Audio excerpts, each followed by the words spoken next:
சிந்தித்துப் பார் அர்ஜுனா.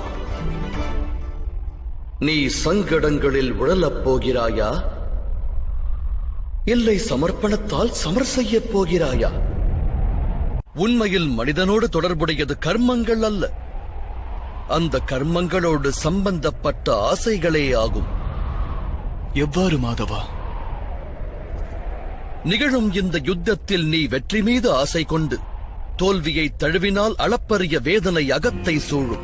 அந்த வேதனை உன்னை ஏனைய காரியங்களை செய்ய தூண்டும். ஆதலால் நீ மறுஜன்மம் எடுப்பாய். ஒருவேளை போரில் வெற்றி பெற்றால் உன்னில் அகங்காரம் ஓங்கும்.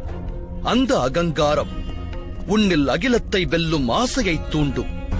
ஆதலால் படுகொலைகளைச் செய்வாய், பாவக் கடல்தனில் மூழ்குவாய். சிந்தித்துப் பார். ஒருவேளை நடக்கும் யுத்தத்தில் வெற்றியின் மோகமோ தோல்வியின் பயமோ இல்லாதிருந்தால் யுத்தத்தின் இறுதியில் நீ பெறுவது சுகமா இல்லை துக்கமா பார்த்தா? சுகமும் அன்று மாதவா, துக்கமும் அன்று. எனில் உன்னுடைய சுகம், துக்கம், வேதனை, நிராசை, அகங்காரத்திற்கு இந்த யுத்தம் காரணம் அல்ல.